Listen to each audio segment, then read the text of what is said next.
Good morning student. आज हम एक व्यक्ति कंपनी को किस प्रकार की छूट दी जाती है वो विशेष छूटों के बारे में हम जानेंगे।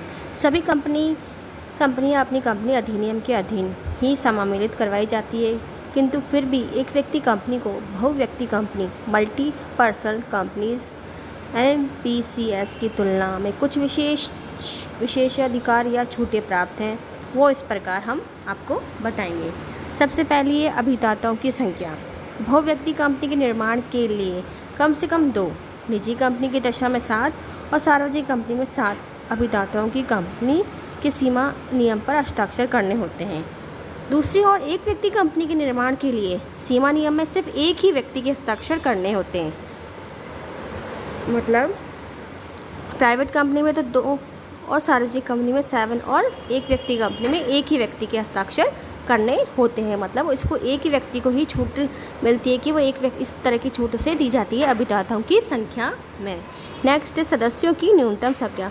बहुव्यक्ति कंपनी की दशा में कम से कम 2 और सार्वजनिक कंपनी में 7, निजी कंपनी में 2 और सार्वजनिक कंपनी में 7 के सदस्यों का होना आवश्यक है, किंतु एक व्यक्ति में कंपनी में कम से कम और अधिक से अधिक केवल एक ही सदस्य का होना जरूरी है, मतलब आवश्यक है। कहने का मतलब है कि प्राइवेट और अपने पब्लिक दोनों कंपनी में है मिनिमम और मैक्सिमम संख्या गवर्नमेंट ने डिसाइड कर रखी है। बट अपन एक व्यक्ति कंपनी में आए तो अधिक से अधिक और कम से कम एक व्यक्ति का होना ज़रूरी है। इससे ज़्यादा मतलब कहने का मतलब कम से कम एक व्यक्ति और अधिक से अधिक भी एक ही व्यक्ति के द्वारा ये कंपनी चलाई जा सकती है। ये धारा 3 के अकॉर्डिंग है। संचालकों की संख्या। एक व्यक्ति कंपनी में संचालकों की संख्या में भी छूट प्राप्त है। ऐसी कंपनी में न्यूनतम एक ही संचालक होना आवश्यक है।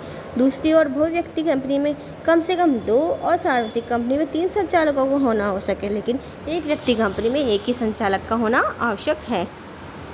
प्रथम संचालक। एक व्यक्ति कंपनी की दशा में कंपनी का एकाकी सदस्य कंपनी के संचालक माना जाएगा जब तक कि उसे कंपनी के सदस्य द्वारा संचालक या संचालकों की नियुक्ति नहीं की जाती है। किंतु बहुव्यक्ति कंपनी की दशा में यदि कंपनी के अंतर्नियमों में प्रथम संचालकों का नाम लिखा हुआ नहीं है तो सीमा नियम के सभी अभिदाता कंपनी के पृथक संचालक तब तक माने जाएंगे जब तक कंपनी के साधारण सभा द्वारा संचालकों की नियुक्ति नहीं की जाती। नेक्स्ट है संचालक मंडल की सभाएं। प्रत्येक बहुव्यक्ति कंपनी को कंपनी अधिनियम के प्रावधानों के अनुरूप निर्धारित संख्या में तथा अंतराल में संचालक मंडल की सभाएं बुलानी एवं आयोजित करनी पड़ती है, किंतु एक व्यक्ति कंपनी में संचालक मंडल की सभाएं बुलानी और आयोजित नहीं करनी पड़ती है, जिसमें केवल एक ही संचालक होता है। नेक्स्ट है संचालक मंडल की सभाओं की संख्या। प्रत्येक बहुव्यक्ति कंपनी की प्रतिवर्ष संचालक मंडल की 4 सभाएं आयोजित करनी होती है। दूसरी ओर प्रत्येक एक व्यक्ति को अपने संचालक मंडल की प्रतिवर्ष कम से कम 2 ही सभाएं आयोजित करनी पड़ती है और कंपनी की संचालक मंडल की संख्या 2 या 2 से अधिक हो सकती है। ये इस तरह की छूट इनमें दी जाती है। नेक्स्ट है संचालक मंडल की सभाओं की गणपूर्ति। प्रत्येक बहुव्यक्ति कंपनी में अपने संचालक मंडल की सभाओं के लिए गणपूर्ति संबंधित प्रावधानों का पालन करना होता है, किंतु एक संचालक वाली एक व्यक्ति कंपनी तो संचालक मंडल की सभा ही नहीं करनी पड़ती है। नेक्स्ट है वार्षिक साधारण सभा। प्रत्येक बहुव्यक्ति कंपनी को इस अधिनियम के प्रावधानों के अनुरूप प्रतिवर्ष अपनी वार्षिक साधारण सभा बुलानी पड़ती है, और जो एक व्यक्ति कंपनी में अपनी वार्षिक साधारण सभा बुलानी नहीं पड़ती है। मतलब एक व्यक्ति कंपनी को अपनी एनुअल जितनी भी मीटिंग है वो करने की ज़रूरत नहीं पड़ती है।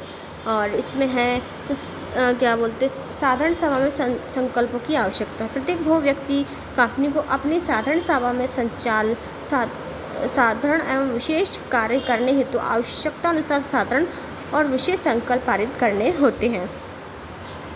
नेक्स्ट है संचालक मंडल की सभाओं में संकल्पों की आवश्यकता। प्रत्येक बहुव्यक्ति कंपनी को अपने संचालक मंडल की सभाओं में प्रत्येक कार्य करने कंपनी अधिनियम के प्रावधानों के अनुरूप संकल्प पारित करने की आवश्यकता होती है, किंतु केवल एक ही संचालक वाली एक व्यक्ति कंपनी की दशा में।